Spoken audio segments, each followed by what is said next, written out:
चलो, shall we start?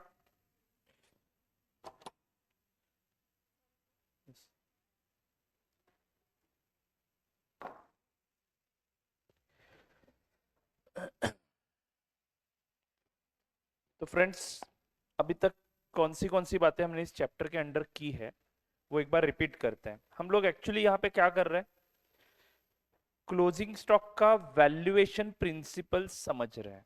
Okay, हम क्या कर रहे हैं वो समझना बहुत जरूरी है, क्योंकि अक्सर क्या होता है, क्वेश्चंस आप लोग सॉल्व कर लेते हो बट आपको पता ही नहीं होता है कि हम कर क्या रहे हैं। क्या कर रहे हैं हम लोग, बैलेंस शीट डेट पे क्लोजिंग स्टॉक दिखाना है, ये मैचिंग कंसेप्ट आपको समझाता है। बराबर है। क्लोजिंग स्टॉक क्वांटिटी तो मैं समझ जाऊंगा, करेक्ट है कि नहीं। क्वांटिटी के बारे में मुझे कोई दिक्कत नहीं है, वो तो मुझे गोडाउन में जाके काउंट करके क्वांटिटी मिल जाएगी। लेकिन उस क्वांटिटी को रुपीज में कैसे एक्सप्रेस करूं, दैट इज द क्वेश्चन। क्योंकि अभी मेरे पास रुपीज में दो वैल्यूज है क्लोजिंग स्टॉक की। एक है जो कॉस्ट, जो हमने पैसे दे के खर्च किया है उतने गुड्स के लिए, और दूसरी चीज है उसकी मार्केट वैल्यू, यानी वो हम बेच कितने में सकते हैं। तो फिर अभी closing stock books of accounts में कॉस्ट पे दिखाया जाए या मार्केट वैल्यू पे दिखाया जाए, ये मुझे कंफ्यूजन है। और ये कंफ्यूजन अवॉइड करने के लिए ही एक अकाउंटिंग स्टैंडर्ड हमारे इंस्टीट्यूट के द्वारा इशू किया गया है, that is AS2 valuation of inventories, जिसमें ये बताया गया है कि इन्वेंट्री आप अपने बुक्स ऑफ अकाउंट्स में कॉस्ट और NRV, not market value, cost और NRV which ever is lower पे दिखा दो। ठीक है। तो अब सवाल ये आता है कि कॉस्ट कैसे कैलकुलेट करना है। कॉस्ट में सिर्फ गुड्स की कॉस्ट लेनी है या बाकी के खर्चे भी इंक्लूड करने होते हैं।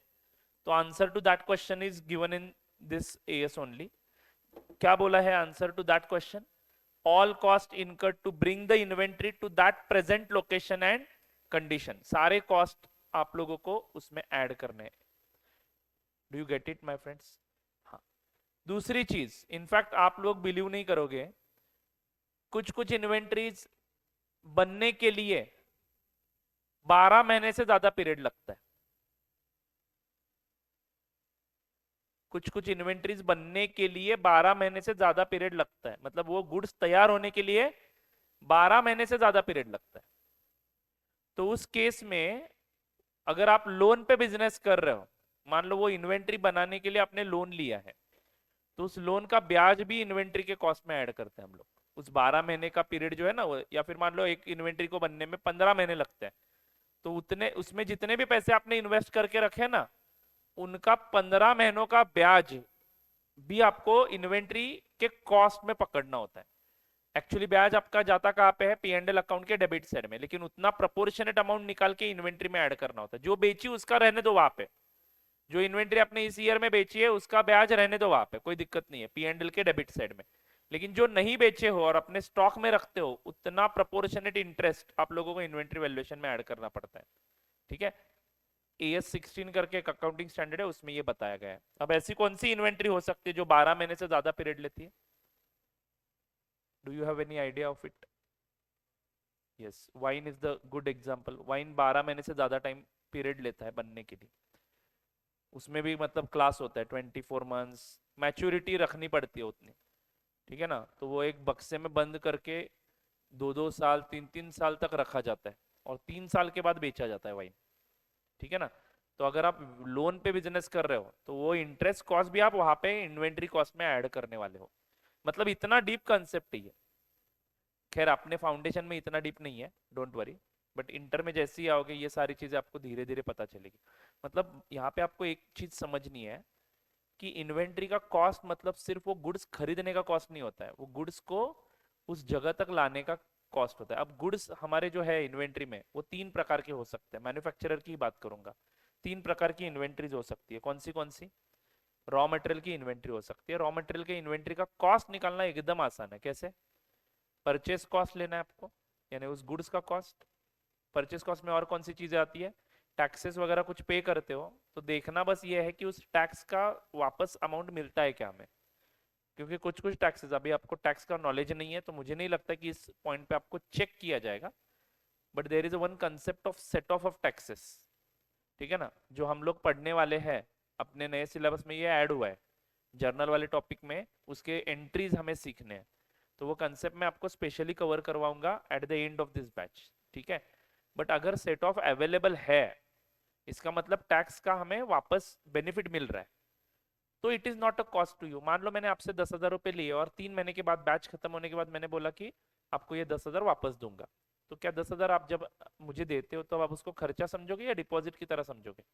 डिपॉजिट की तरह समझोगे, क्योंकि वापस मिलने वाला है। वैसे ही सरकार भी कुछ स्कीम टैक्स लॉज में दिए हुए हैं जिसमें पहले आप टैक्स भरते हो और बाद में वो आपको रिकवर करने का मौका दिया जाता है। एज ए बिजनेसमैन आप लोगों को वो टैक्स नहीं भरना है। जीएसटी टैक्स का मैकेनिज्म आपको पता होना चाहिए जनरल नॉलेज के बेसिस पे। अगर आप कोई भी दुकान से कोई भी चीज खरीद लेते हो तो सबसे पहले क्या करते हो, टैक्स आप भरते हो, याद रखना। यानी 100 रुपए की चीज आपको 118 में बेची जाती है, तो दुकानदार को 118 मिल जाता है। दुकानदार क्या करता है, उसमें से 100 रुपए अपने पास रखता है और 18 रुपए का टैक्स गवर्नमेंट को रेमिट करता है। वो जीएसटी उसने जो लिया है ना, वो उसके पास नहीं रहता है, उसने उसकी जिम्मेदारी है, he has to pay that much money to the government, जिसमें से आधा अमाउंट सेंट्रल गवर्नमेंट को जाता है और आधा अमाउंट स्टेट गवर्नमेंट को जाता है। सीजीएसटी एंड एसजीएसटी पड़ा होगा ना बिल पे कभी। हाँ, तो ये टैक्स आपने भरा है बाय द वे। अब वैसे ही उस दुकानदार ने भी वो कहीं से गुड्स खरीदे होंगे ना, आपको जो गुड्स दुकानदार ने बेचे वो उसने कहीं ना कहीं से खरीदे होंगे कि नहीं खरीदे होंगे? तो जिसके पास से वो खरीदे उसने भी दुकानदार को टैक्स लगाया होगा, तो उन गुड्स पे ऑलरेडी टैक्स भर दिया है दुकानदार ने। तो मान लो वो गुड्स उसने खरीदे थे 50 रुपए में, तो 50 रुपए पे 18% से टैक्स कितना लगेगा? 9 रुपए। Are you getting it? तो 9 रुपए उसने, दुकानदार ने जिसके पास से गुड्स खरीदे ना उसको 9 रुपए दिए थे एक्स्ट्रा। यानी 50 की चीज उसने कितने में खरीदी थी? 59 रुपीज में, 9 रुपए टैक्स भर के।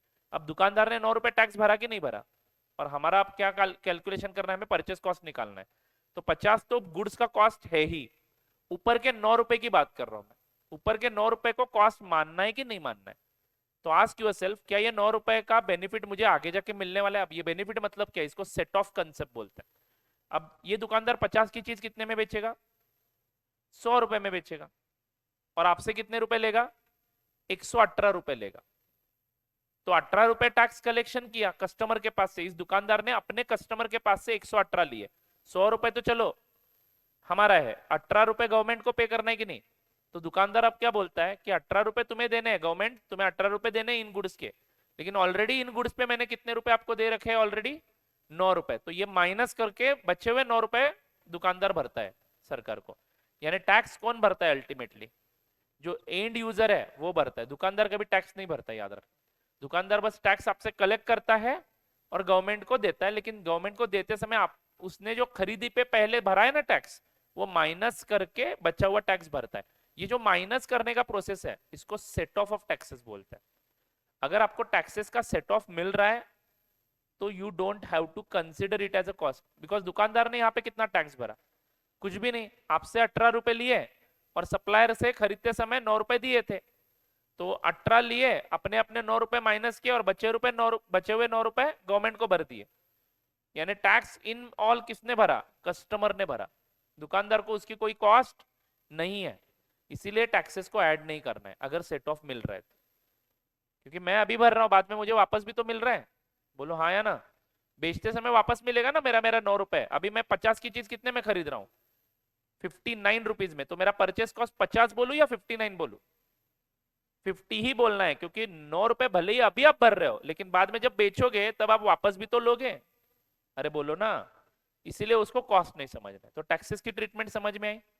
अब डिस्काउंट्स क्या करने हैं? लेस करने हैं। वो डिस्काउंट का ट्रीटमेंट हमने ऑलरेडी पढ़ा है। कैश डिस्काउंट है तो लेस नहीं करना है, ट्रेड डिस्काउंट है तो लेस करना है, और बचे हुए अमाउंट को कॉस्ट बोलना है। Is it right? Cash discount को लेस नहीं करना है। ये हुआ हमारा कॉस्ट ऑफ गुड्स, और इसमें बाकी के सारे खर्चे ऐड करने। कौन से? To bring the inventory of raw material to our premises. WIP की कॉस्ट निकाल रहे हो, to bring the inventory of WIP in the factory. Factory में उस फॉर्म में आने के लिए उसके ऊपर क्या क्या खर्च किया मैंने? मटेरियल कॉस्ट लिया, फिर वेजेस खर्च किए, फिर ओवरहेड्स खर्च किए। ओवरहेड्स कौन से लेने हैं? सिर्फ प्रोडक्शन से जुड़े। Are you getting it? Administration overheads अगर प्रोडक्शन से रिलेटेड है तो ही लेने, अदरवाइज नहीं लेने। Is it right? Fine. Finish goods का भी कॉस्ट कुछ इस प्रकार से निकालना है। ये हुई सिर्फ कॉस्ट कैलकुलेट करने की बात है। कॉस्ट कैलकुलेट करना है मतलब जो पैसा मैंने इन्वेंट्री के लिए पे किया ना उसकी अमाउंट असर्टेन करनी है। इसमें सिर्फ एक नया कंसेप्ट आपको समझाना है कि कॉस्ट में सिर्फ उस गुड्स के पैसे नहीं आते, उस गुड्स को प्रीमाइसेस तक लाने के लिए जो जो खर्चे हैं उसका प्रपोर्शनेट अमाउंट भी उसमें आना जरूरी है। Have you understood this? अब इसमें और एक प्रॉब्लम है कॉस्ट में, कौन सा? अगर मैं अलग अलग लॉट्स में गुड्स खरीदता हूं तो every time rate can be different. तो क्लोजिंग स्टॉक में जो गुड्स बचे उसको कौन सा रेट लगाऊं, उसके लिए आपको मेथड सिलेक्ट करना पड़ेगा। मेथड्स में दो प्रकार के मेथड्स हैं, historical cost methods and non historical cost methods. Historical cost methods में दो मेथड्स हैं, पहले दो केसेस है, goods are interchangeable, goods are not interchangeable. Not interchangeable है तो टेंशन ही नहीं है, स्पेसिफिक आइडेंटिफिकेशन मेथड यूज करनी है। मतलब जो लॉट से गुड्स सच में फिजिकली जिस लॉट में से बेच रहे हो ना उसी का रेट बेचे हुए गुड्स को लगेगा, कॉस्ट ऑफ गुड्स सोल्ड माना जाएगा, एंड बचे हुए गुड्स जो अपने पास है उसी का रेट उसका स्टॉक वैल्यूएशन करने के लिए यूज करना है। Do you get it? हाँ। अब नॉन हिस्टोरिकल कॉस्ट मेथड्स में, नॉन हिस्टोरिकल कॉस्ट मेथड्स में तीन मेथड्स हैं, एक्चुअली चार है बट मैंने तीन ही पढ़ाया है। सिंपल एवरेज मैंने डिस्कस ही नहीं किया है क्योंकि मैं उसको इंपॉर्टेंट नहीं समझता हूं, ठीक है? तीन मेथड्स हैं, कौन से? FIFO, LIFO and average cost. वैसे लीफो नहीं है आपके सिलेबस में बट फिर भी मैंने पढ़ा रखा है सो दैट आप इस फीफो को समझ पाओ अच्छे से, क्योंकि लीफो बिना पढ़ाए फीफो का मतलब समझ में नहीं आता है डिटेल में। अभी आपको समझा कि लीफो में क्या करना है, फीफो में क्या करना है, वेटेड एवरेज में क्या करना है। मैंने दो होमवर्क क्वेश्चन दिए थे, हैव यू सॉल्व्ड इट? एक एक यहाँ पे सॉल्व किया था हमने और एक होमवर्क दिया था। जो होमवर्क वाला क्वेश्चन है वो सॉल्व किया आपने? किसी को कोई दिक्कत आई? एवरेज कॉस्ट मेथड से सॉल्व किया? Very good. आई थिंक वो आपके मॉड्यूल का ही क्वेश्चन है। Have you checked your answer with module? It is your duty to check it. सिर्फ सॉल्व करके हाथ हिलाते यहाँ पे नहीं आना है, चेक करना है क्योंकि आपने बराबर किया कि नहीं किया वो जानने में आप इंटरेस्टेड नहीं हो ना? हाँ, चलो, मुझे नहीं लगता है कि उसमें कोई प्रॉब्लम आना चाहिए। चलो, अब हम देखेंगे नॉन हिस्टोरिकल कॉस्ट मेथड्स, जिसमें दो मेथड्स है, कौन से? Standard cost method and adjusted selling price method. यानी नॉन हिस्टोरिकल कॉस्ट मेथड का जो शब्द है वही आपको उसका अर्थ बता रहा है। मतलब क्या बोल रहे हो सर?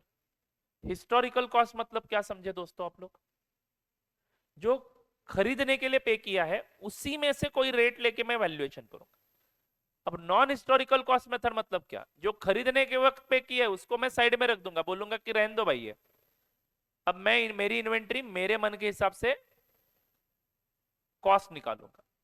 तो स्टैंडर्ड कॉस्ट मेथड पहले एक्सप्लेन करता हूं, जिसके ऊपर कभी क्वेश्चन नहीं आता है क्योंकि it is impossible to ask question on this, and if it is ask तो आपने पिछले जन्म में उसके साथ साथ पिछले 7 जन्मों में बहुत पुण्य के काम किए होंगे।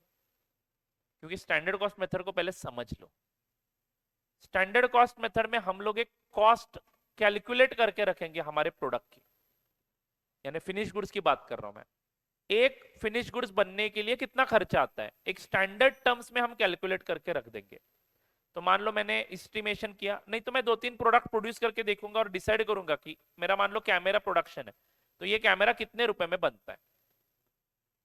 Are you getting it? On an average कोई भी बंदा काम करता है यहाँ पे तो ये कैमरा कितने रुपए में बनता है, तो मान लो 2000 रुपए में बनता है। तो मैं बोलूंगा कि मेरे एक प्रोडक्ट की कॉस्ट कितनी है, 2000, और इसी को मैं स्टैंडर्ड कॉस्ट बोल दूंगा। स्टैंडर्ड यानी हमारे स्टैंडर्ड्स के अनुसार सेट की गई cost. Are you getting it? बात खत्म। Inventory is valued at 2000 rupees per camera. यानी इस मेथड में क्वेश्चन इनको पूछना है तो पहले इंस्टीट्यूट बताएगी the standard cost of manufacturing 1 unit is 20 rupees, there are 10,000 units in your inventory, calculate the inventory cost. तो आपको क्या करना है, 10,000 into 20। You don't even need a calculator for this calculation. Am I right और not? इसीलिए इसके ऊपर कभी क्वेश्चन नहीं पूछते। Have you understood standard cost method? But adjusted selling price method मतलब क्या? यानी इस बार क्लोजिंग स्टॉक हम सेलिंग प्राइस को एडजस्ट करके निकालेंगे। अब ये क्या चक्कर है सर? अब दोस्तों ध्यान से सुनना मेरी बात को। आपने स्टोर लेजर बनाया कि नहीं बनाया? स्टोर लेजर मतलब कौन सा? वो format, particulars, receipt, issue and balance. आप किराना स्टोर में जाओ और उस दुकानदार को ये मेथड सिखाओ और उसको बोलो कि तुम लोग ये मेथड से ही क्लोजिंग स्टॉक वैल्यूएशन करोगे। ओके, आज किसी भी एक किराना शॉप में जाना है और हर इन्वेंट्री आइटम के लिए ऐसा एक पन्ना बना के रखना है, पेज, एक सेपरेट पेज पे ऐसा फॉर्मेट हर एक इन्वेंट्री के लिए। Are you getting my point? तो उसके पास कितने प्रकार की इन्वेंट्री होती है? हजारों प्रकार की इन्वेंट्री होती है। अब उस हजारों प्रकार के इन्वेंट्री के लिए हजारों पेजेस उसको बनाने हैं। एक पेज पे एक ही इन्वेंट्री का हिसाब किताब होता है ना। आप लोगों को यह समझ में आया क्या? वो जो फॉर्मेट बनाया ना आपने, एक पेज पे एक ही इन्वेंट्री का हिसाब किताब होता है। उसमें हम इन्वेंट्री मर्ज नहीं कर सकते। मतलब मान लो मेरे गोडाउन में कैमरा की इन्वेंट्री है, प्रोजेक्टर की इन्वेंट्री है, बेंचेस की इन्वेंट्री है, तो बेंच का पेज वे अलग, कैमरा का पेज अलग। कैमरा खरीदा तो परचेस कॉलम में लिखना है, कैमरा बेचा तो कैमरा के शीट पे इशू कॉलम में लिखना है, एंड बैलेंस निकालना है कैमरा का। वैसे प्रोजेक्टर का अलग, वैसे चेयर्स का अलग, बेंचेस का अलग, ये टेबल डेस्क का अलग। Are you getting my point और नॉट? लैपटॉप्स अगर इन्वेंट्री में तो लैपटॉप्स की पेपर अलग। ऐसा किराना शॉप वाले को जमेगा क्या? इमेजिन करो उसके पास 1000 या 1200 आइटम्स है। कोई कस्टमर मान लो उसमें से एक आइटम खरीदने के लिए आता है, तो पहले उसको 1000 पेजेस में से वो पेज बाहर निकालने में आधा घंटा 1 घंटा जाएगा। आर यू गेटिंग इट और not? Nowadays it is very easy because nowadays barcode systems are used, तो they just scan it. Technology अब बहुत आगे गई है, बट हमें पुराने वाले टेक्नोलॉजी से ही पढ़ना है। तो it is impossible for such businessman, but उसको वो झेपना भी तो चाहिए। बारकोड सिस्टम क्या कोई भी खरीद सकता है? सॉफ्टवेयर वगैरह उसको पहले कंप्यूटर ऑन करना आता है क्या? वो भी देखना पड़ेगा। आर यू गेटिंग इट और नॉट? मतलब एक छोटे ट्रेडर को ये सब सिस्टम इंप्लीमेंट करना इज नॉट पॉसिबल। डीमार्ट की बात छोड़ो, डीमार्ट में एकदम टकाटक रिकॉर्ड बनते हैं, 1 रुपए का नहीं, एक क्वांटिटी का फर्क भी नहीं आएगा वहां पे। और अगर आता है तो एम्प्लॉय के ऊपर पड़ जाता है वो। Do you know this? Stock audit किया इसलिए मुझे पता है, बाकी कुछ नहीं। डीमार्ट का एक बार हमें स्टॉक ऑडिट मिला था अपने को, तारावी पार्क का जो स्टोर है ना, वहां पे एक बड़े सीए को मिला था। उन्होंने हमें पूछा था कि आप करने के लिए मदद करोगे क्या, क्योंकि एक सीए को वो हैंडल नहीं होता है, ठीक है ना। तो असाइनमेंट बेसिस पे मुझे मिला था। तो सुबह 10 बजे से पहले स्टॉक टेकिंग करना होता था। स्टॉक टेकिंग के मुद्दे पे हम लोग आएंगे। स्टॉक टेकिंग मतलब फिजिकली वहां पे जाके उनके जो पेपर सिस्टम के जो रिपोर्ट्स है, उसमें ये यही स्टोर लेजर, इसमें उस महीने में कितना मटेरियल आया, कितना गया और बैलेंस कितना है, वो बैलेंस कॉलम बस हमें फिजिकली काउंट करना होता है। ठीक है, लाखों में फी होती है। क्या करना होता है? मैगी के 10,000 पैकेट अगर दिख रहे हैं रिकॉर्ड पे, तो 10,000 पैकेट है कि नहीं वो देखना है। तो सर ये काम सीए करेगा? बेटा 4 लाख रुपए दोगे तो क्यों नहीं करोगे? करोगे कि नहीं करोगे? सिंपल है। और सीए किसको लेके जाएगा? मैं मेरे 2-3 आर्टिकल को लेके गया था। तो सर आप क्या कर रहे थे? कुछ नहीं, हम इधर उधर घूम रहे थे, प्रोडक्ट के कंटेंट पढ़ रहा था मैं, मैगी में क्या होता है।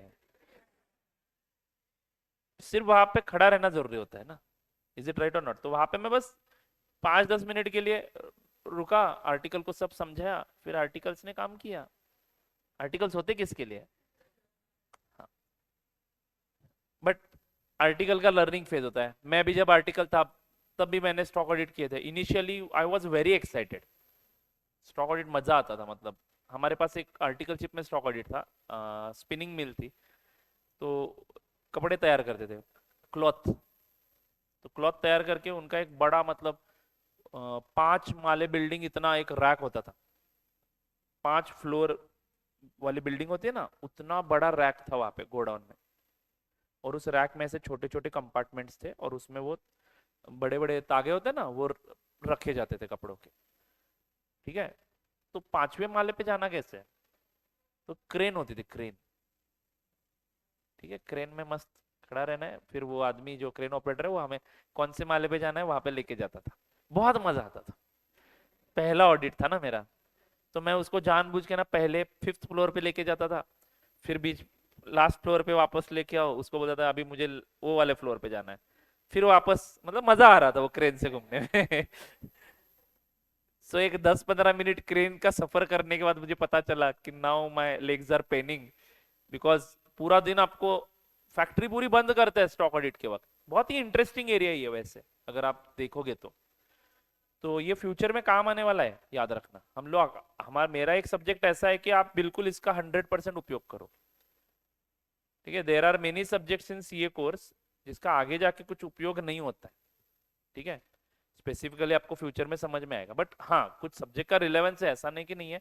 बट अकाउंट्स एक ऐसा सब्जेक्ट है कि जो आगे जाके आप लोग हमेशा यूज करोगे।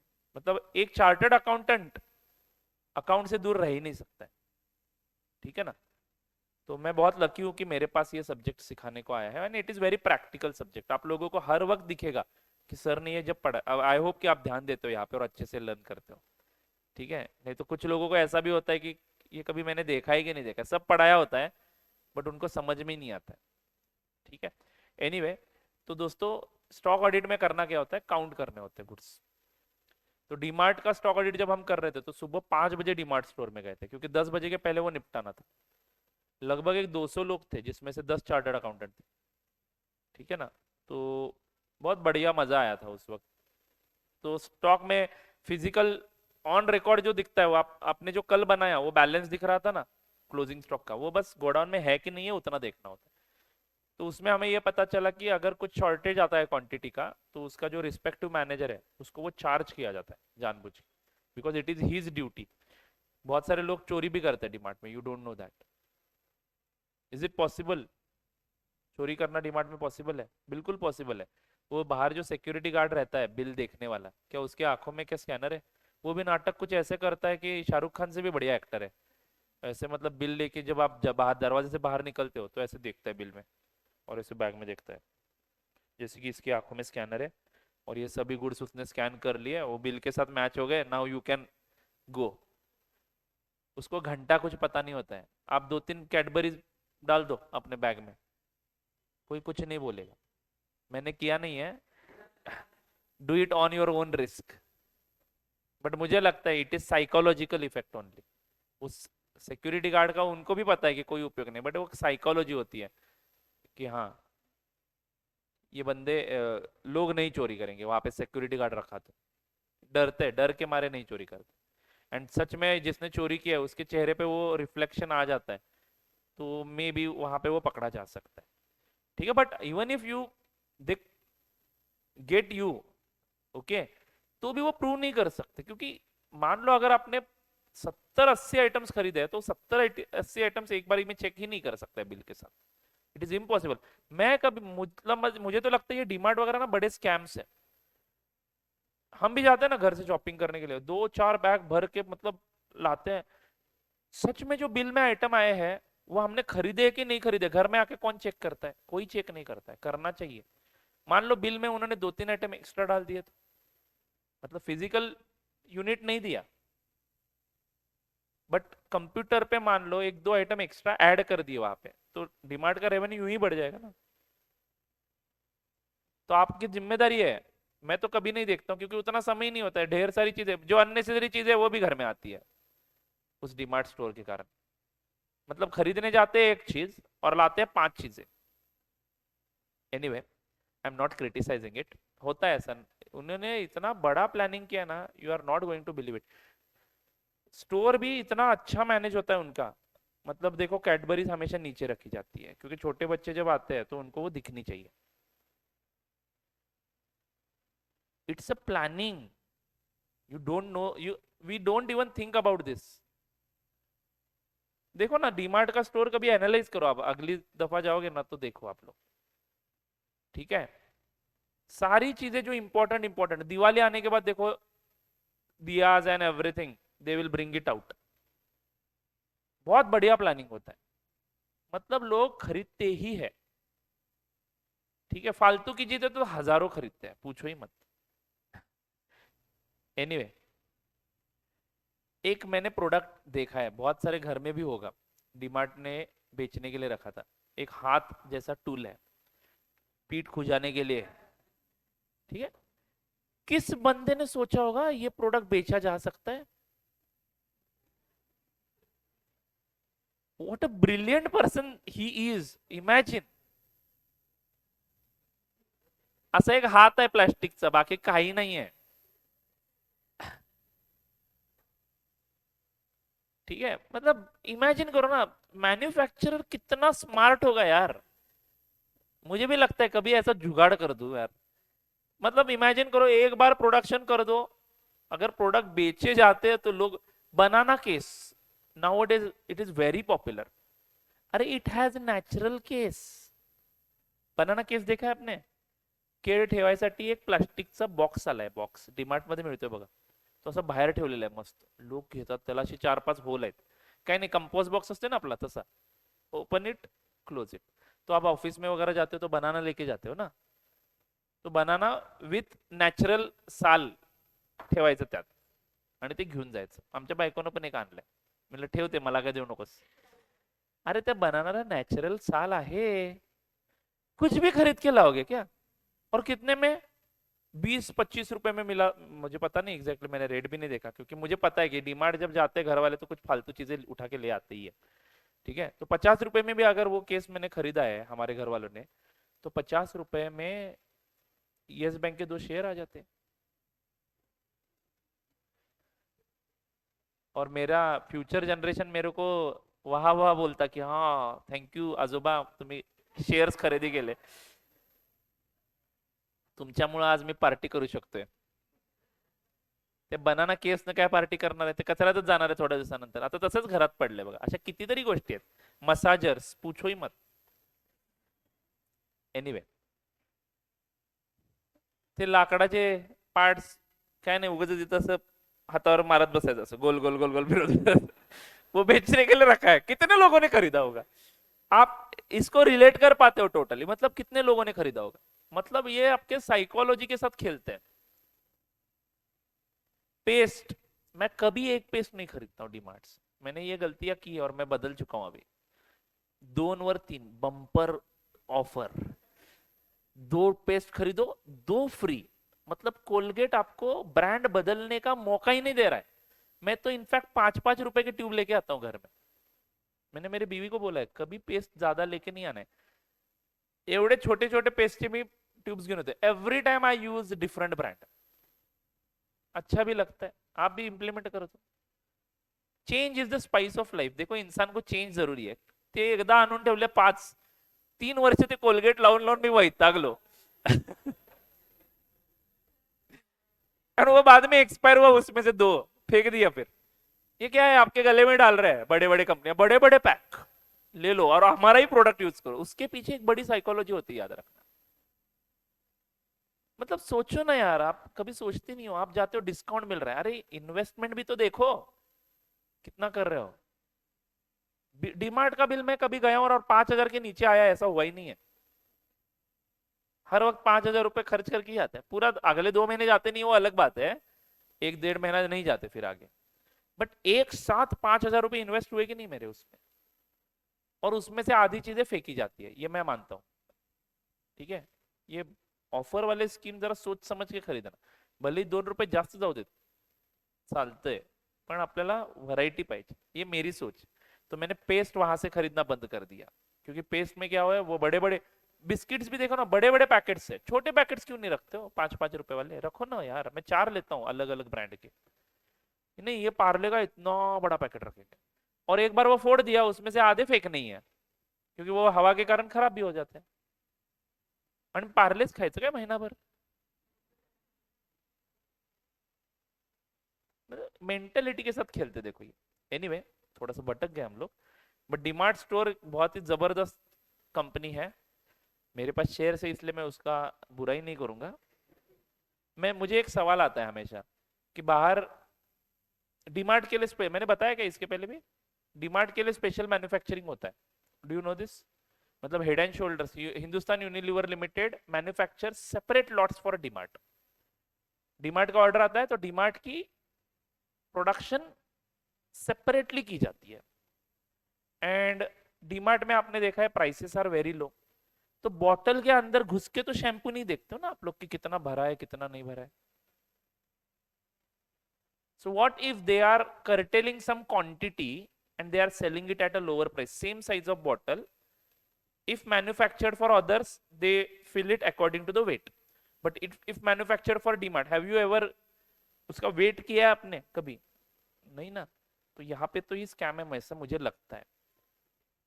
वो इतना सस्ता दे क्यों सकते हैं? एक तो पहली चीज, आपके मेंटेलिटी में क्या फिट हुआ है की ते भरपूर परचेस करतात, ये फैक्ट है। At a time they purchase in big quantity, because पूरे इंडिया में जितना डिमांड का रिक्वायरमेंट है वो हिंदुस्तान यूनिलीवर लिमिटेड को बताया जाता होगा कि हेड एंड शोल्डर्स के इतने बॉटल चाहिए पूरे इंडिया स्टोर्स में, तो कितने बनाने हैं, मतलब हिंदुस्तान यूनिलीवर लिमिटेड को एक ऑर्डर मिला बस काफी है उनके लिए, क्योंकि पूरा इंडिया डिमांड से आजकल खरीदता है। मैंने शेयर्स खरीद के रखे हैं, वो अलग बात है, ठीक है। सिक्योरिटी गार्ड मुझे जाते ही वहां पे चेक भी करता है मालिक होने के नाते। एनीवे, बट मुझे कभी कभार ऐसा प्रश्न आता है कि देखना पड़ेगा यार, सच में वो बॉटल में उतना ही मटेरियल है क्या जितना मैं बाहर से खरीदता हूँ तो आता है क्या? एक बार चेक करना है।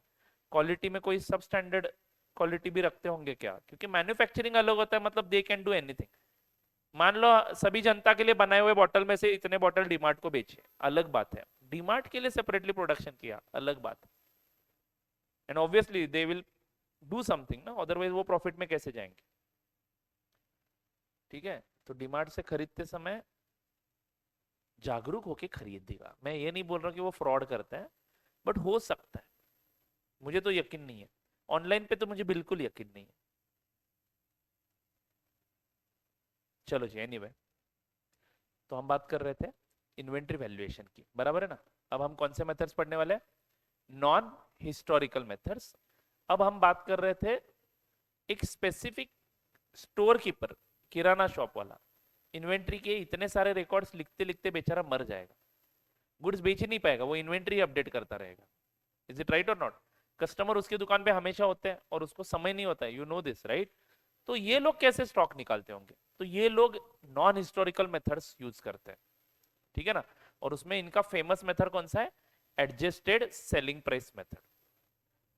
अब दोस्तों, कभी सोचा है कि ये जो किराना स्टोर वाले होते हैं वो हर चीज का प्राइस 2 मिनट में बता देता है? How it is possible?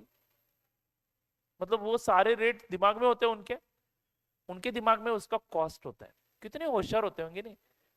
Pav kilo मागितला तर पाव किलोचा रेट पटकन सांगणार, आधा किलो मांगाया तो 2 मिनट में बताते हैं रेट। उनके पास कोई रेट कार्ड नहीं होता है। हमें एक नंबर याद नहीं रहता है, मोबाइल नंबर, वो इतने सारे रेट्स कैसे याद रखते होंगे? ऑफ कोर्स, इसीलिए तो उसको बिजनेसमैन बोला जाता है, बराबर है ना। बहुत होशियार होते हैं ये लोग।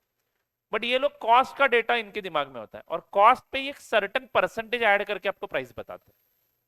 मतलब इनके दिमाग में एक आइडिया होता है कि हर चीज में जिसमें अमाउंट में खरीदूंगा उसके ऊपर मैं 10% का प्रॉफिट लगाऊंगा। यानी कॉस्ट अगर 100 रुपए है तो प्रॉफिट कितना लगाऊंगा? 10 रुपए का, और बेचूंगा कितने में? 110 में। ये फॉर्मूला इनके दिमाग में फिट होता है। आई होप आपको समझ में आ रहा है। ये फॉर्मूला इनके दिमाग में फिट होता है। तो कॉस्ट 100 रुपए का है तो प्रॉफिट कितना लगाते हैं हम लोग? 10% ऑन कॉस्ट। दोस्तों, ये हमने डिस्कस किया है क्या, ये परसेंटेजेस बदल के कैसे यूज किए जाते हैं? इसके बारे में मैंने नोट लिख के दिया था। कौन से टॉपिक में? डेप्रिसिएशन में, रेक्टिफिकेशन में, ठीक है। तो मैं ये चीज ऑलरेडी आपको बता चुका हूं। अगर 10% ऑन कॉस्ट बोला तो आपको कंपलसरी ये रेशियो किसके ऊपर अप्लाई करना है? कॉस्ट के ऊपर। 10% ऑन सेलिंग प्राइस बोला तो 10% ऑन सेलिंग प्राइस के ऊपर ही, मतलब सेलिंग प्राइस के ऊपर ये परसेंटेज अप्लाई करना है। सेलिंग प्राइस मतलब कौन सा प्राइस? जिसमें प्रॉफिट इंक्लूडेड होता है। कॉस्ट मतलब जिसमें प्रॉफिट नहीं होता है। सिंपल है कि नहीं? हाँ, तो इंस्टीट्यूट अक्सर क्या करती है, आपको देती है सेलिंग प्राइस और परसेंटेज कौन सा दे देती है? कॉस्ट के ऊपर, बराबर है कि नहीं। तो हमें एक हाइपोथेटिकल एग्जांपल बनाना है, मैंने डिस्कस करके लिख के भी दिया था कि 100 रुपए की कॉस्ट माननी है तो प्रॉफिट कितना आएगा? कॉस्ट के ऊपर 10% यानी 10 रुपए, तो सेलिंग प्राइस कितनी आएगी? Cost plus profit is equal to selling price, 110 रुपए। तो चलो, प्रॉफिट ऑन कॉस्ट कितना कमाते हैं हम लोग? 10 रुपीज का प्रॉफिट कमाते हैं 100 रुपए के ऊपर। इसका मतलब हम लोग 10% ऑन कॉस्ट कमाते हैं। इसी तरह से मैं ये भी तो देख सकता हूं ना, मैं 10 रुपीज का प्रॉफिट कमाता हूं 110 के सेलिंग प्राइस पे। इसका मतलब मैं 10/110 इंटू 100, 9.09% का प्रॉफिट कमाता हूं on selling price. Are you getting it और नॉट? तो दोस्तों ऐसे दिमाग में फॉर्मूलाज रखते हैं ये लोग। अब आपको इंस्टीट्यूट क्या करती है, क्वेश्चन में क्लोजिंग स्टॉक का सेलिंग प्राइस दे देती है। क्या दे देती है? क्लोजिंग स्टॉक का सेलिंग प्राइस दे देती है। क्या दुकानदार स्टॉक जितना भी उसके गोडाउन में है उसका सेलिंग प्राइस बता सकता है? यस। तो ये सेलिंग प्राइस मान लो 25,000 रुपए है, और हमें क्या चाहिए? क्लोजिंग स्टॉक का कॉस्ट चाहिए। तो हम लोग आराम से इसमें से प्रॉफिट अगर निकाल देते हैं तो हमें क्या मिल जाएगा? कॉस्ट मिल जाएगा। What is profit on selling price? 9.9%, 9.09% या फिर 10% on cost? 9.09% on selling price. ये 10% जो है वो ऑन कॉस्ट है। हमें यहाँ पे कंपलसरी ये वाला रेशियो अप्लाई करना है या सेकेंड वन? Second one. ये बात दिमाग में आनी चाहिए, ये ऑलरेडी हम डिस्कस कर चुके हैं, लिख के भी दिया है मैंने रेक्टिफिकेशन ऑफ एरर्स में। I think sale of goods on sale और रिटर्न बेसिस के वक्त ही लिख के दिया था। ओके चलो। तो दोस्तों और ये हमेशा लगता है बच्चों, इंटर में लगता है, फाइनल में लगता है। तो जितने जल्दी इस कंसेप्ट को समझोगे आप उतना बेहतर परफॉर्म करोगे आगे जाके। मतलब बार बार ये चीजें बताना अच्छी बात नहीं है। Is it right? हाँ, तो 9.09% ऑन 25,000 कितना आता है?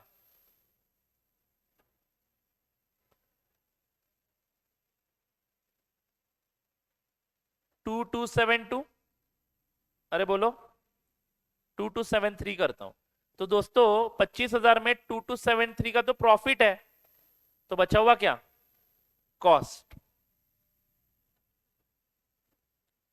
22,727, ये हुआ cost of inventory. I hope आपको समझ में आ रहा है। मतलब सर इसमें हमने ये गुड्स कितने में खरीदे ये नहीं देखना है? बिल्कुल नहीं। इसीलिए तो इसको कौन सा मेथड बोलते हैं? Non historical cost method. दोस्तों आप मुझे बताओ, ये किराना वाला जो है वो हर एक को सेम प्राइस बताता है या अलग अलग भी बताता होगा? मतलब सामने कैसा पर्सन है उसके हिसाब से प्राइसिंग स्ट्रक्चर बहुत सारे बिजनेस में बदलता है। सामने वाले के पॉकेट में कौन सा फोन है उसके हिसाब से भी प्राइसिंग स्ट्रक्चर बदलता है। बराबर है ना? मतलब चीजें ऑब्जर्व करते हैं ये बिजनेसमैन। हाथ में मान लो सोने का एकदम ब्रेसलेट, 5-6 सोने की अंगूठिया जिसके ऊपर डायमंड स्टडेड है, वॉच डायमंड स्टडेड है रोलेक्स का, तो जरा रेट इन्फ्लेट करके ही बताएगा ना। मान लो आईफोन निकाल के ऐसे काउंटर पे रख दे और बोला 2 किलो ये दे दो करके, तो वो थोड़ा सा प्राइस बढ़ा के ही बताता है। ठीक है ना? मतलब मुझे क्या पॉइंट बताना है आपको कि शॉपकीपर दिमाग में ये रेट रखता है, लेकिन किसी को ज्यादा प्राइस पे बेचेगा, किसी को कम प्राइस पे बेचेगा। तो ऑन एन एवरेज वो कितना कमाता है? 9.09% कमाता है। ठीक है ना? तो ये एवरेज परसेंटेज ऑफ प्रॉफिट होता है उसके दिमाग में। ठीक है ना? तो हमें क्या करना है? क्लोजिंग स्टॉक का सेलिंग प्राइस लेना है और उसमें से एवरेज प्रॉफिट माइनस करना है। और ये जो कॉस्ट आया, क्या सच में आपने इतने रुपए पे किए हैं गुड्स खरीदने के लिए? वो नहीं, उससे ज्यादा भी किए हो सकते हैं या फिर उससे कम भी किए हो सकते हैं। बट अब हम देखो, हमें पॉसिबल ही नहीं है हिस्टोरिकल कॉस्ट बेसिस पे अकाउंटिंग करना, हमारे दुकान के लिए नामुमकिन है। Are you getting it? तो हमारे लिए एक मेथड वरदान की तरह ये, मतलब आपने जो पे किया वो रहने दो। हम लोग ऑन एन एवरेज कितना प्रॉफिट कमाते हैं वो कैसे मिलेगा सर? पिछले साल के पी&एल देख लो ना, 2-3 साल के पिछले पी&एल देख लो।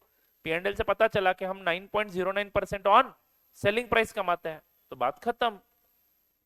यही हमारा प्रॉफिट है। ये इस साल भी हमने इतना ही कमाया मान के बचे हुए अमाउंट को कॉस्ट बोल देते हैं। You get it? इसीलिए इन मेथड्स को कौन सा मेथड बोला जाता है? Non historical cost method. Okay, तो चलो इसमें कुछ स्टेप्स लिखते हैं और इसको कंप्लीट कर देते हैं।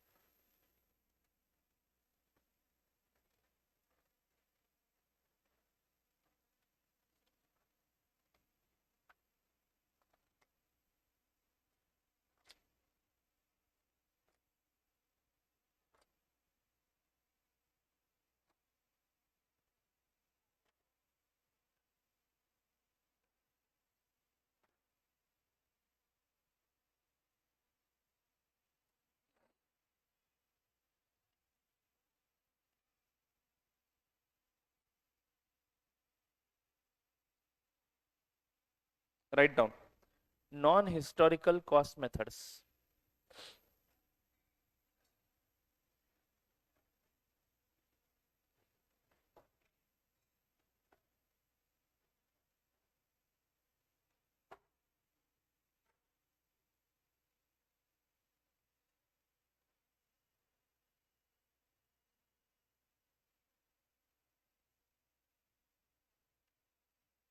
of valuation of inventory.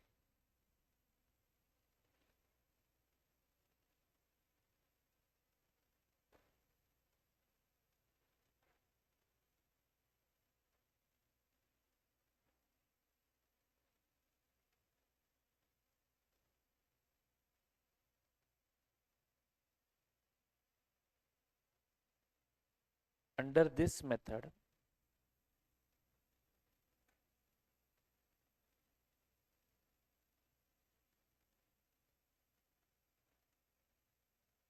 the cost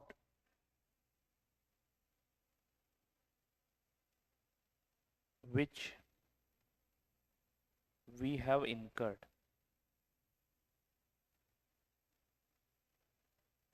for stocks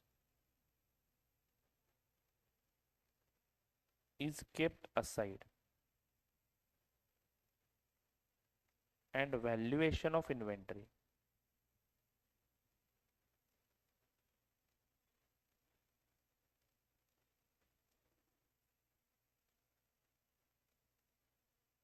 is done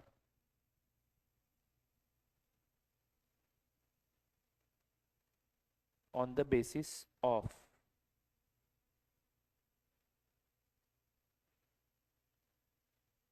some other principles.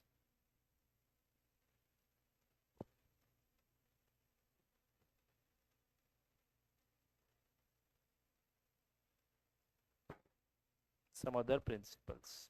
Okay, जिसमें पहला मेथड है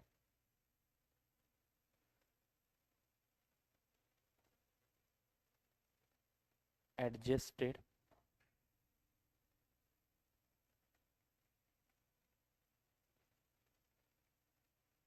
selling price method.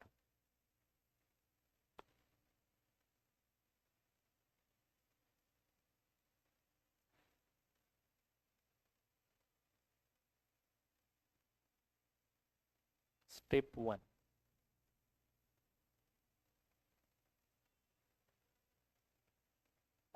find out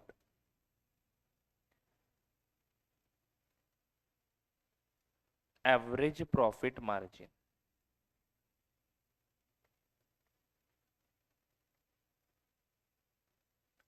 of a business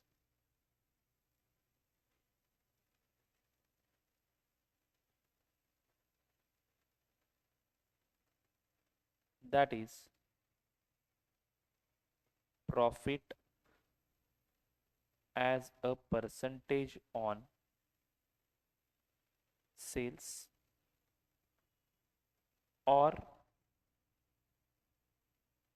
profit as a percentage on cost. तो ये दोनों परसेंटेज हम निकाल के रखेंगे, जो रिक्वायरमेंट है क्वेश्चन की उसके हिसाब से हमें जो चाहिए रेशो वो निकालेंगे, बराबर है ना। Step 2,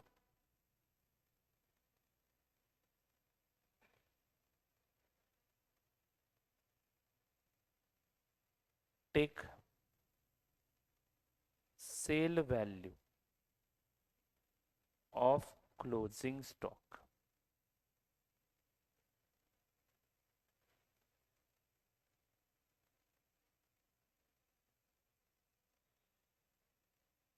which is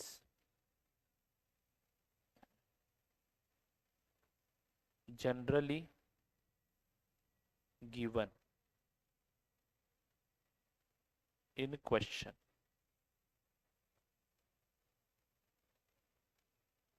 Step 3, deduct profit from the above sale. Deduct profit from sale value of closing stock.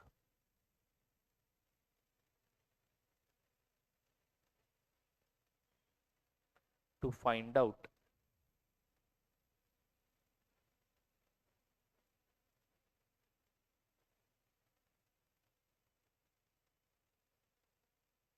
cost of closing stock.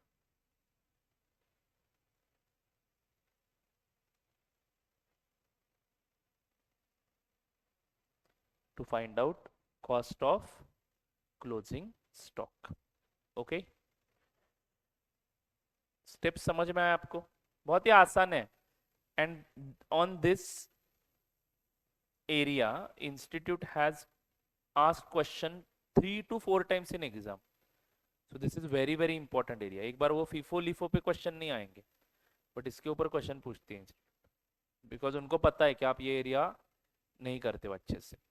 ठीक है, तो market is very very important because इसके ऊपर 2 बार क्वेश्चन 3 बार क्वेश्चन आए देखो आज तक, और बहुत ही आसान क्वेश्चन. मतलब एक बार आपको इसका टेक्निक समझ में आया तो this is very very easy. Question number 6 open करो क्लास नोट्स का.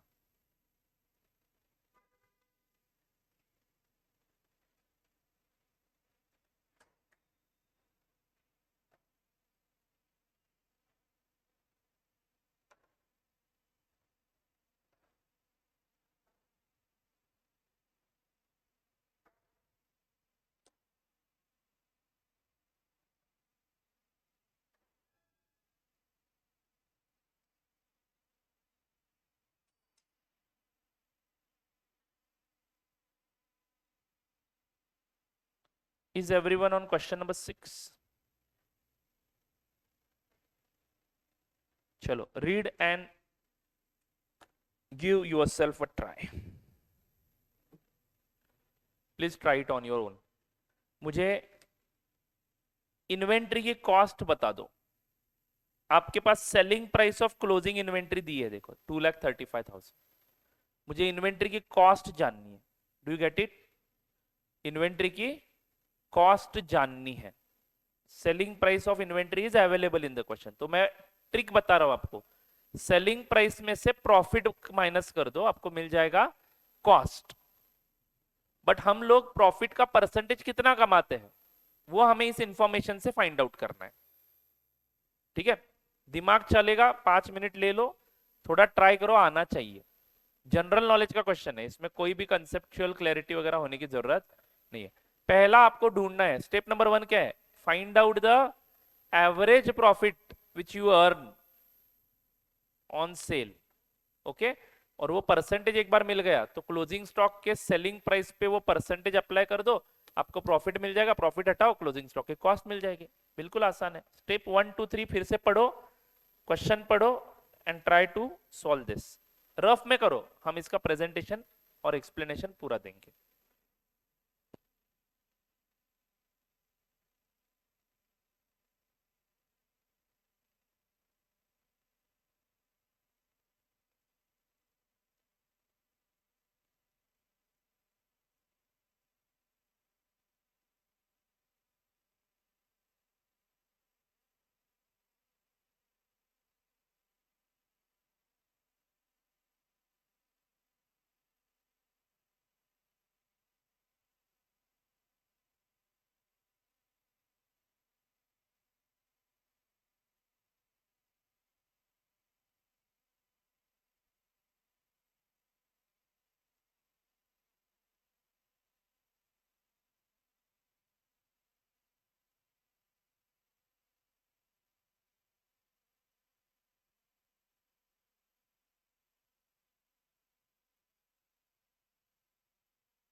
हो गया, वेरी गुड।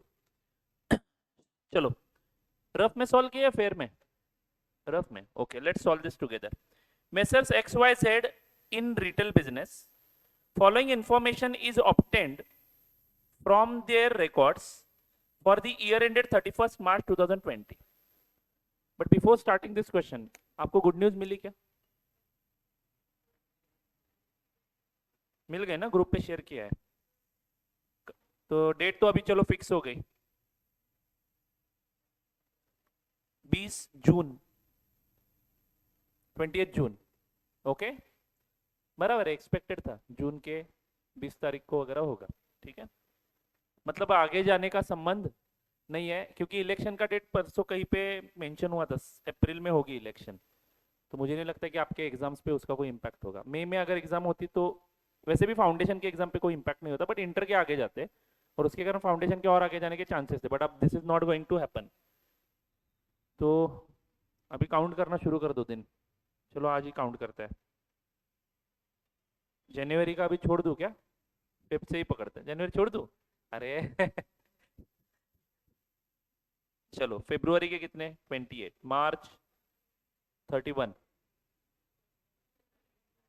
अच्छा एक दिन भी छोड़ना नहीं है, ओके, 29, 31, अप्रैल 30, मई 31 और जून के 20।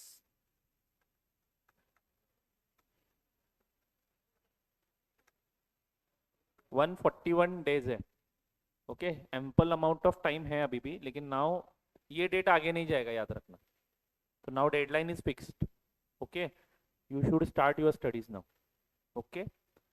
चलो, अभी मंथ एंड भी आ रहा है, कल से 3 दिन छुट्टी भी है, रिलैक्स हो जाओ, और मंडे से आप लोग सीरियसली पढ़ाई शुरू करने का कुछ सोचो। अभी अगले 3 दिनों में कुछ प्लान वगैरह करना है, घूम के वही कहीं पे आना वगैरह है तो आ जाओ, क्योंकि आगे मुझे नहीं लगता है कि आपको छुट्टी मिलेगी, ठीक है। Now everyone should be serious now, because now date is fixed. हमारे प्लान के अनुसार 3 महीने आपको सफिशिएंटली मिल जाएंगे पढ़ाई करने के लिए, ठीक है।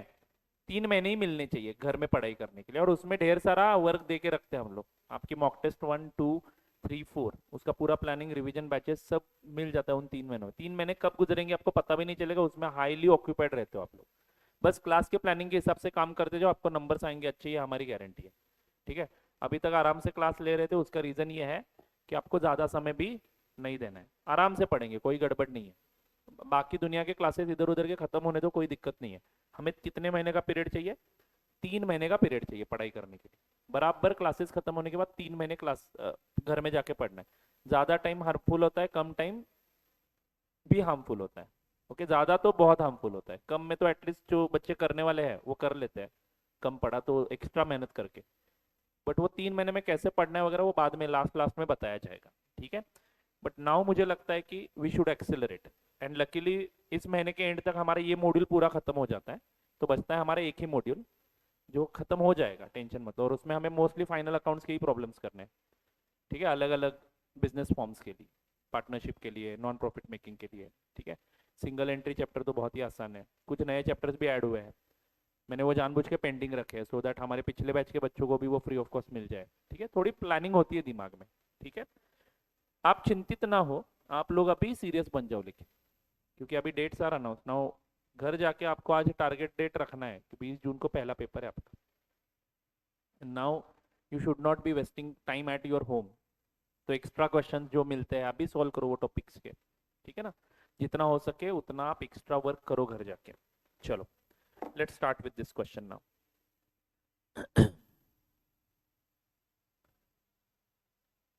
आप लोग ना ऐसे, मतलब ये बैच, हर बैच में प्रॉब्लम होता है, आप लोग ना बराबर, एक्चुअली आपकी एग्जाम कब होनी चाहिए थी?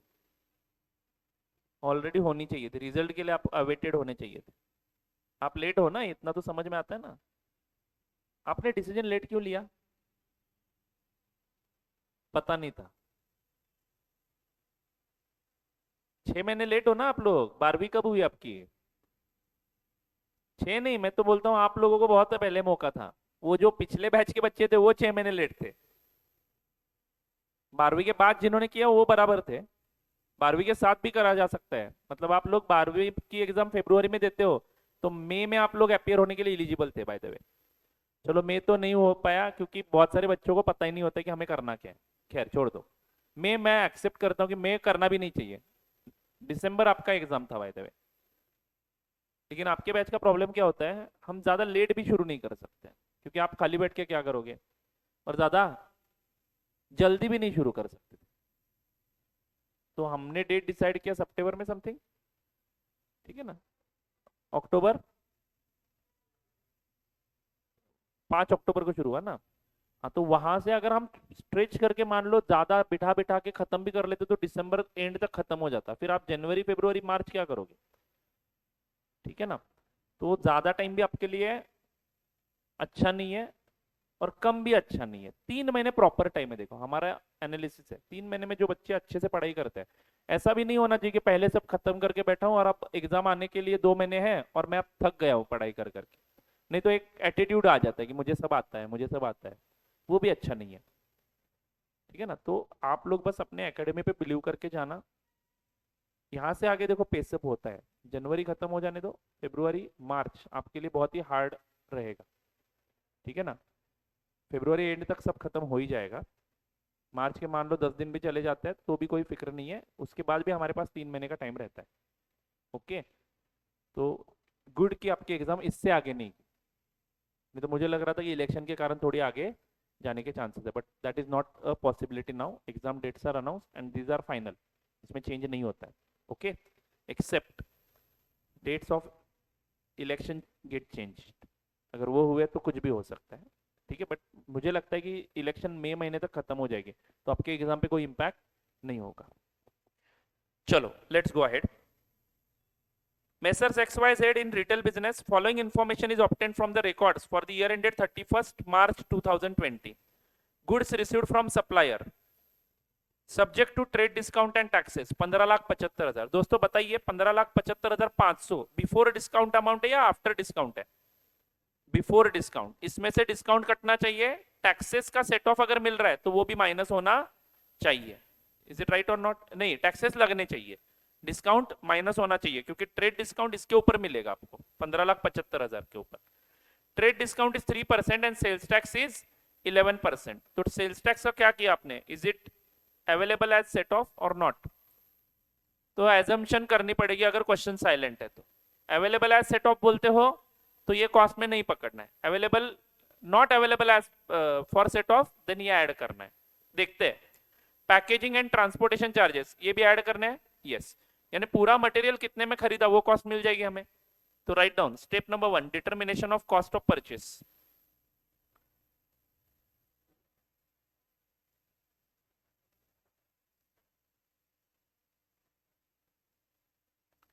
Determination of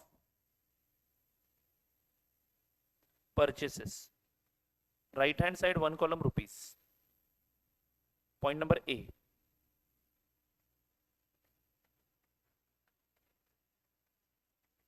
goods received from supplier 15,75,500. Point number B, less trade discount at the rate of 3%.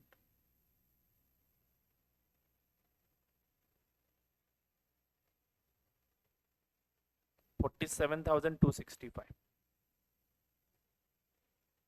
Is it right? जरा चेक कर लो, 15,75,500 into 3%। Point number C,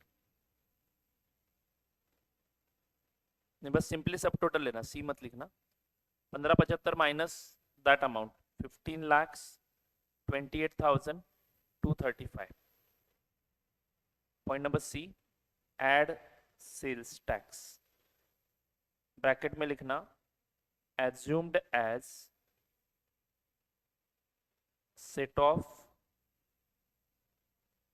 not available.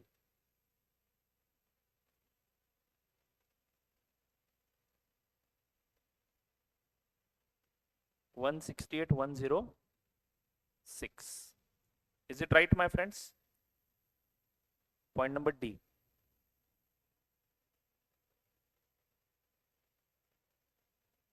Add packing and transportation, because ये जब तक खर्च नहीं करोगे तब तक गुड्स आपके प्रीमाइसेस तक पहुंचेंगी ही नहीं. बोलो ना, हाउ मच इट इज? 87,500. तो दोस्तों यहां पे मिलेगी आपको टोटल कॉस्ट ऑफ परचेस, यानी आपने जो गुड्स खरीदे उसकी टोटल कॉस्ट कितनी है? 17,83,841.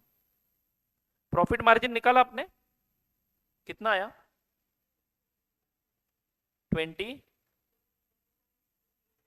वाह, very good, absolutely right. 28.0908% is good.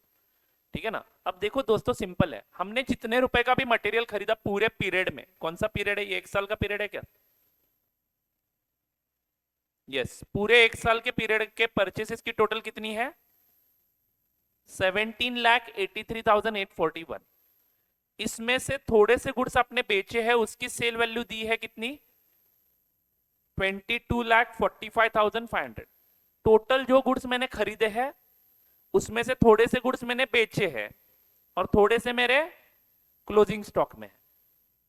लेकिन क्लोजिंग स्टॉक में जो गुड्स है उसकी क्या दी है?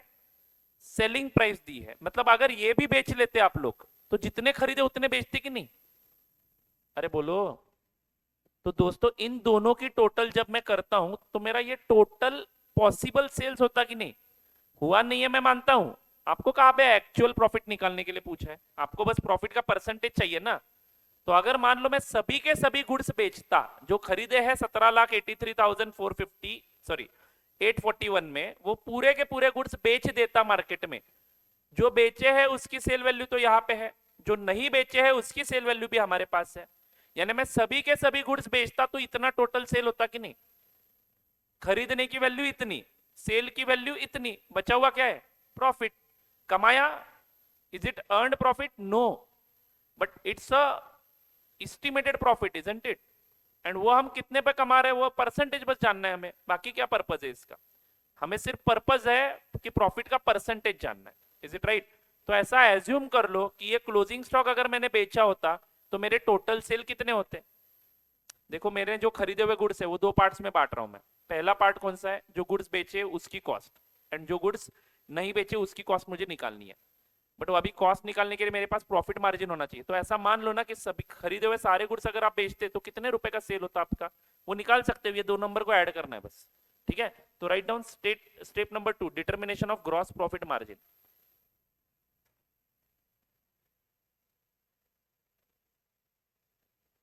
Step 2, determination of gross profit margin. Right hand side 1 column rupees. Point number A, sales during the year.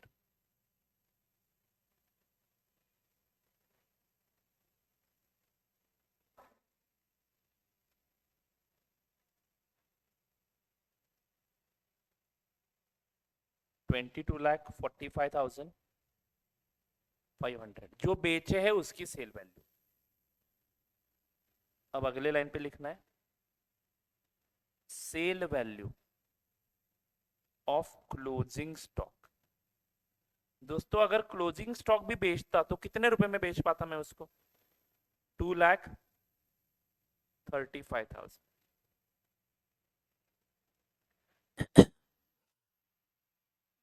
Total sale value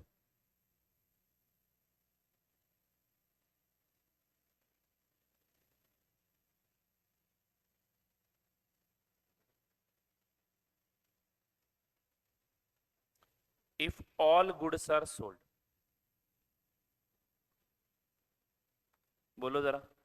22,45,500 plus 2,35,000, 24 lakhs 80,500. Point number D, total cost of purchase. ये goods हमने खरीदे कितने में? 17,83,841 में। Do you all agree with this? तो दोस्तों ऐसा मान के मुझे बस प्रॉफिट कितना कमा सकते थे हम लोग वो निकालना है। Profit that could have been earned,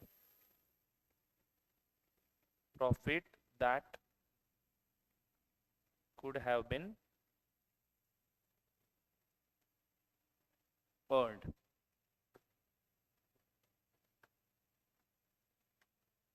$6,96,659. Is it right, my friends? But ये रुपये लेके मैं कुछ नहीं कर सकता, मुझे परसेंटेज जानना है। तो मैं यहां पे लिखूंगा profit as a percentage of sales. कैसे निकालूंगा? Point number E divided by point number C into 100। I hope you are getting this. 696,659 rupees का प्रॉफिट मैं कमाता हूं 24,80,500 के सेल्स के ऊपर। इसका मतलब मैं परसेंटेज में बोलना चाहूं तो मैं कमाता हूं 28.09% ऑन, बोलो, सेल्स के ऊपर का परसेंटेज है ना ये। ऑन सेल्स लिखना मत भूलिए। Do you get it my friends? And एक बार आपको प्रॉफिट का परसेंटेज समझ में आया कि आप कितना परसेंट ऐड करते हो, बात खत्म। आपके पास क्लोजिंग स्टॉक की सेलिंग प्राइस है। Step number 3,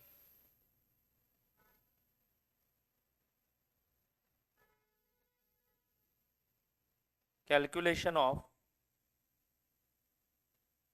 cost of closing stock.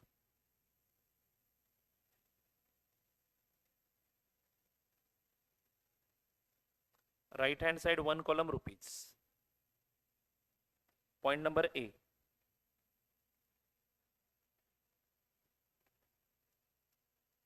Selling price of closing stock. ऊपर भी लिखा था आपने 2,35,000। दोस्तों ये सेलिंग प्राइस है, इसमें से मैं प्रॉफिट हटाता हूं ना, less profit at the rate of 28.09% on A.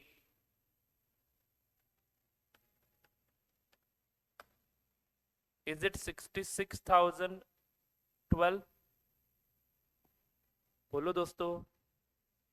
Point number C, selling price से प्रॉफिट गया तो कॉस्ट ऑफ क्लोजिंग स्टॉक कितना आएगा?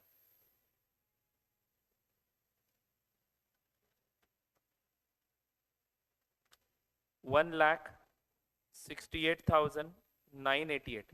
तो दोस्तों इतने रुपए के गुड्स आपके पास है। आपने जो 17,83,000 के गुड्स खरीदे हैं ना, उसमें से 1,68,988 के गुड्स अभी भी आपके क्लोजिंग स्टॉक में है। बट मैं आपको सच में सवाल पूछना चाहूंगा कि क्या ये सभी के सभी गुड्स इतने में खरीदे थे? Answer is no. मुझे पता नहीं कितने में खरीदे थे। मैं बस यहाँ पे एक एवरेज मार्जिन दिमाग में रख के ये क्लोजिंग स्टॉक वैल्यू कर रहा हूँ। आपका काम हो गया ना, आपका प्रॉफिट 19-20 ऊपर नीचे होगा। एग्जैक्ट वैल्यू हम लोग निकाल ही नहीं पाएंगे क्योंकि हम डेटा क्लोजिंग स्टॉक का हमारे पास डिटेल्ड रिकॉर्ड नहीं है। अगर आपको एग्जैक्ट वैल्यू जाननी है तो जाओ और क्लोजिंग स्टॉक के डिटेल रिकॉर्ड बना दो, जो मेरे बिजनेस में मेंटेन करना पॉसिबल नहीं है, because I am dealing with an number of items. तो ये मोस्टली बहुत ही ज्यादा आइटम्स जहां पे इन्वेंट्री के, वहां पे ये मेथड यूज किया जाता है। यानी मैं एक प्रकार से एस्टिमेटेड क्लोजिंग स्टॉक लिख रहा हूं। वो भी कैसे? ये स्टॉक मैं कितने में बेच सकता हूं, उसमें से मेरा एवरेज प्रॉफिट मार्जिन माइनस कर देता हूं मैं। 28% आप हर एक को नहीं लगाते हो, किसी को 30% लगाते हो, किसी को 25% लगाते हो। 28% इज एवरेज मार्जिन। ओके दोस्तों, अरे बोलो।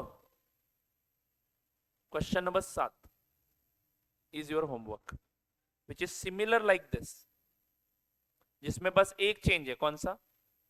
ओपनिंग इन्वेंट्री, जो कि नीली है। परचेसेस इस बार निकालने भी नहीं है। 2 लाख रुपए परचेसेस आपको दिए, ठीक है। मतलब जो 17 लाख का कैलकुलेशन आपने दिखाया ना, वो नहीं करना है। परचेस का अमाउंट डायरेक्टली इन्होंने दिया है 2 लाख, जिसमें सारे खर्चे इंक्लूडेड है। Okay, can you solve this as a homework? Fine. So this part is over my friends. इस टॉपिक के 2 पार्ट्स है, पहला पार्ट खत्म हो चुका है, दूसरा पार्ट कौन सा है? इन्वेंट्री टेकिंग, जो हम अगले लेक्चर में डिस्कस करेंगे। ठीक है, आज के लिए बस इतना ही, मिलता है नेक्स्ट लेक्चर में। तब तक के लिए tata bye bye, see you.